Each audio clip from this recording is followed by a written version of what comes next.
सुबुह लना। क़ाल नबी सल्लल्लाहु अलैहि वसल्लम मन रआ मिनकुम मुनकरन फलयुग़य्यिरहु बियदिही फ़इन लम यस्तति फ़बिलिसानिही फ़इन लम यस्तति फ़बिक़ल्बिही वज़ालिका अज़अफ़ुल ईमान। सदक़ल्लाहु व सदक़ रसूलुहुन नबियुल करीम। काबिले सद एहतराम सदर कॉन्फ्रेंस जमीयत उलमा इस्लाम पाकिस्तान के मरकजी कायदीन, जमीयत उलमा इस्लाम खैबर पख्तूनख्वा के सूबाई कायदीन, जिला बडगिराम और हजारा डिवीजन के कारकुनान, क़ियादत, अजीज भाई और दोस्तों, अस्सलामु अलैकुम वरहमतुल्लाहि वबरकातुहू। मेरे अजीज दोस्तों, मैं कभी सोचता हूं कि खैबर पख्तूनख्वा की क़ियादत बिलखुसूस मौलाना अता रहमान साहब पता नहीं क्या सोचता रहता है। किसी कॉन्फ्रेंस का उन्वान कभी क्या देते हैं, कभी क्या देते हैं, और आज इस कॉन्फ्रेंस को, आपके इस कॉन्फ्रेंस को जो उन्वान दिया है उन्होंने, शायर इस्लाम कॉन्फ्रेंस। मुझे मौजू जहन में आ गया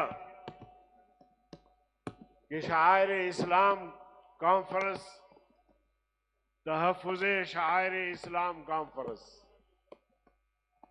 अजीज़ान गिरामी, मैं थोड़ा सा आपको तारीख की तरफ ले जाना चाहता हूं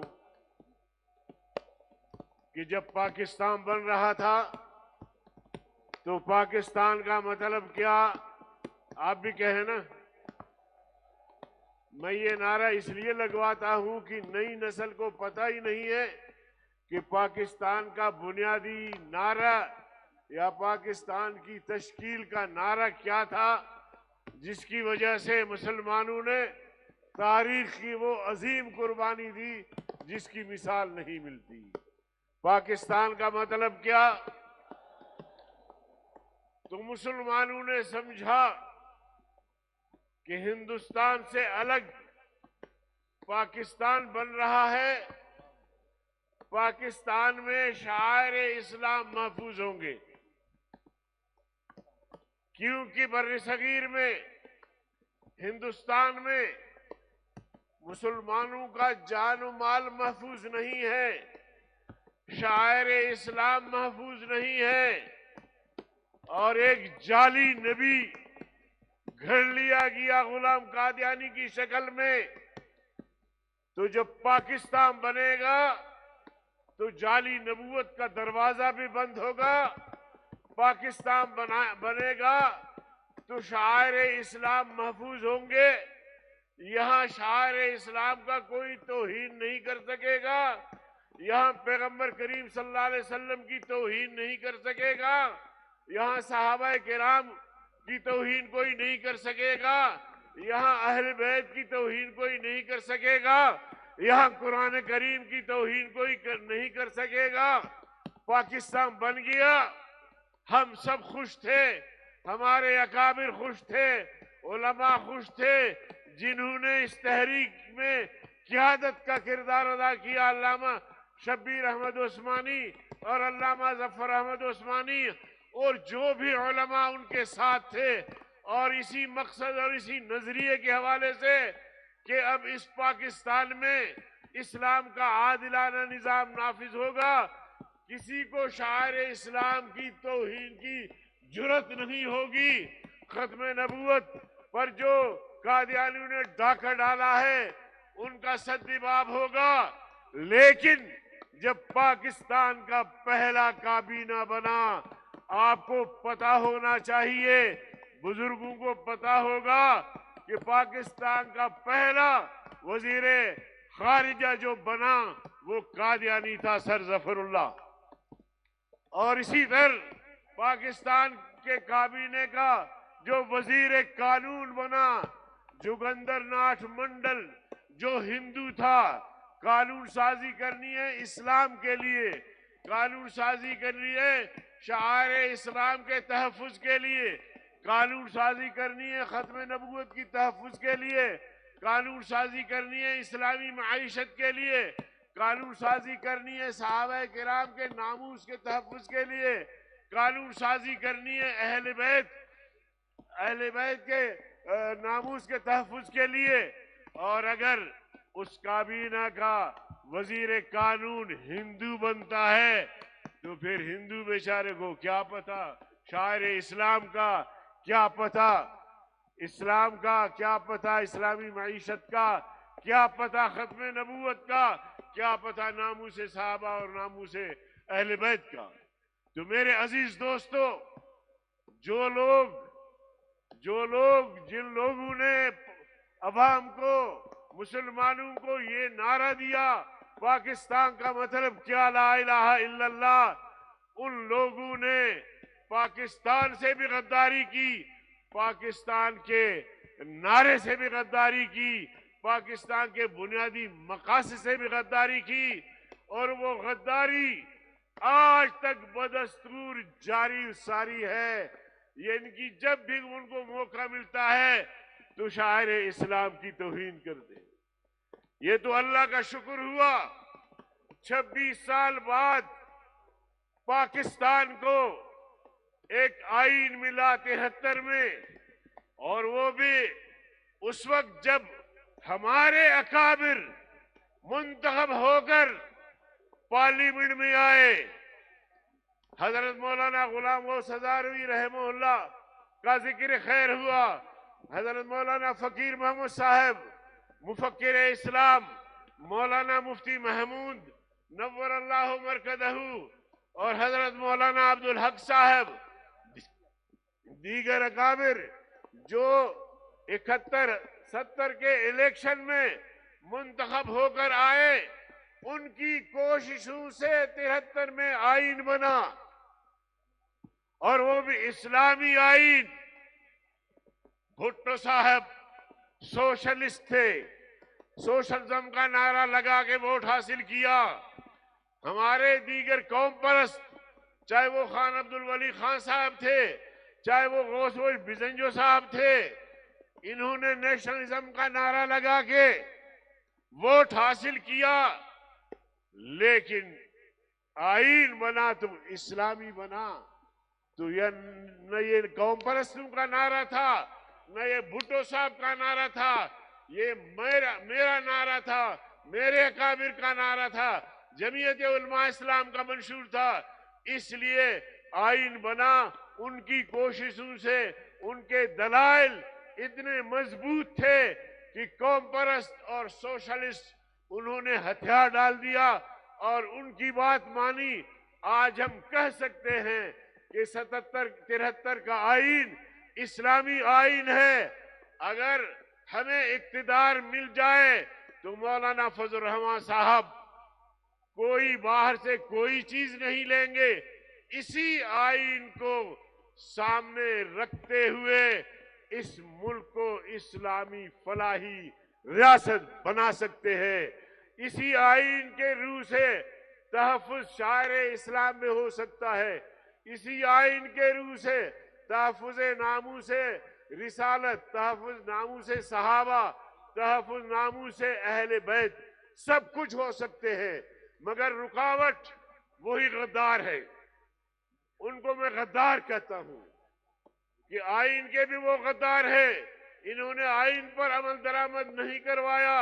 वो पाकिस्तान के बुनियादी मकासद के गद्दार है, इसलिए कि बुनियादी मकासद को पनपने नहीं दिया। वो पाकिस्तान के बुनियादी नारे उसके भी गद्दार है। लिहाजा इन गद्दारों के खिलाफ हमारी जंग जारी रहेगी कि नहीं? तहफ़्फ़ुज़े शायर इस्लाम के लिए हमारी जंग जारी रहेगी। जरा हाथ तो खड़ा कर दे, नारे तकबीर तो लगा दे।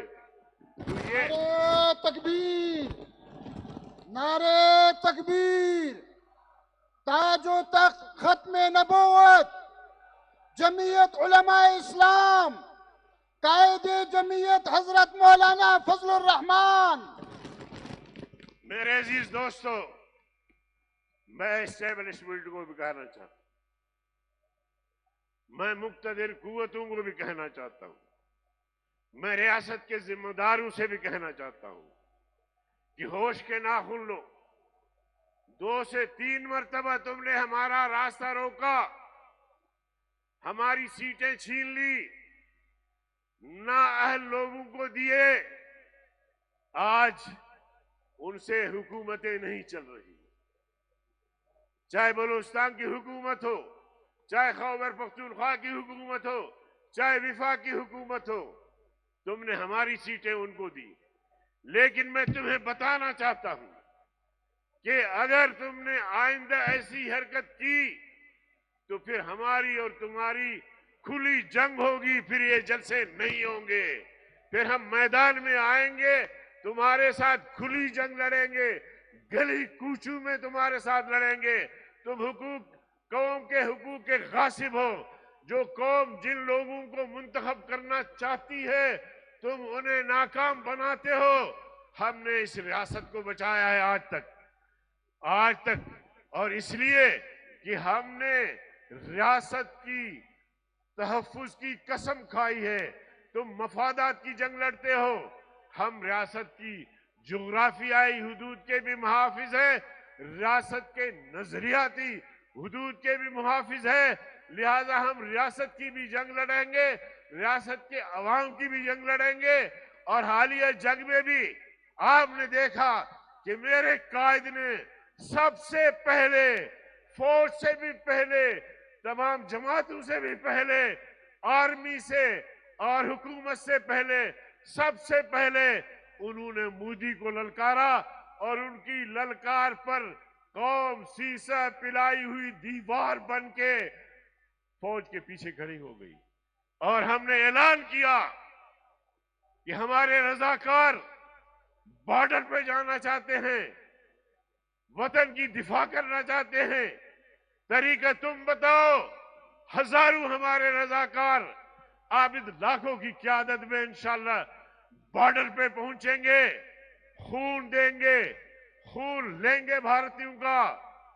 हर किस्म की वो महाज पर तैयार थे आने के लिए और जंग लड़ने के लिए। तो जमीयत उलमा इस्लाम की कायद की ललकार से मुल्क महफूज भी बन गया, फातिह भी बना। तुमने जंगे लड़ी हैं माजी में, वो माजी कौम के सामने है, लेकिन इस जंग में जमीयत उलमा इस्लाम की ललकार पर पूरी कौम ने साथ दिया। तो इसलिए हम कहते हैं कि जो तुम्हारी जिम्मेदारी है, उस जिम्मेदारी को पूरा करो। तुम्हारे जूते हमारा सर। लेकिन अगर तुम अपनी जिम्मेदारियों को छोड़ के सियासत में मुदाखलत करोगे, इलेक्शन में मुदाखलत करोगे, फिर गिला नहीं करना, फिर सख्त बातें आएंगी, फिर अंगुशनुमाई होगी, फिर जंग की बात होगी, फिर मुकाबले की बात होगी। इसलिए हम कहना चाहते हैं कि इन चीजों से बाज आ जाओ, कौम को फैसला करने दो। आज बलूचिस्तान जल रहा है, बलूचिस्तान जल रहा है। बलूचिस्तान में एक जमात है जो मिसिंग पर्सन की बात करती है, और आए रोज नौजवानों को उठा लिया जाता है और चंद दिनों बाद उनकी लाशें जो है वो सहरा में फेंक दिए जाते हैं। खैबर पख्तूनख्वा की यही पोजीशन है। कौमी शाहराहों पे लोग सफर नहीं कर पा रहे हैं। हमारे उलमा को शहीद किया गया, नौजवानों को शहीद किया गया, तलबा को शहीद किया गया। मैं इन नौजवानों का खून, उसके धब्बे किसकी दामन पे तलाश करूं, किससे पूछूं? रियासत तुम हो, हुकूमत तुम हो, वजीर आला तुम हो, विजारतें तुम्हारी है। तो मैं किससे पूछूं? मैं तो तुमसे ही पूछूंगा फिर। और कहते हैं कि अगर किसी रियासत में लोग कत्ल हों, उनके कातिल नजर न आए, तो फिर आप समझ लें कि कातिल रियासत है या कातिल पैदा करे।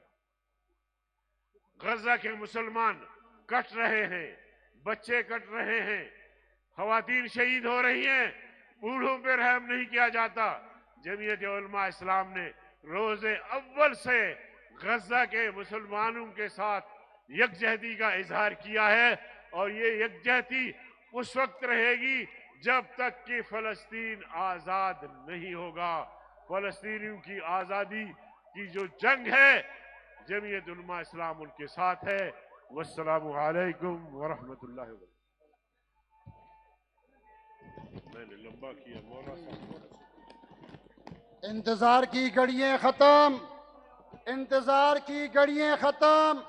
आपके महबूब कायद, कायदे मिल्लत इस्लामिया हजरत मौलाना फजलुर रहमान साहब पिंडाल पहुंच चुके हैं, और इंशाअल्लाह अभी चंद ही लम्हों में आपके सामने मौजूद होंगे और यूं मौजूद होंगे। कंधे में इस्तेमाल करें।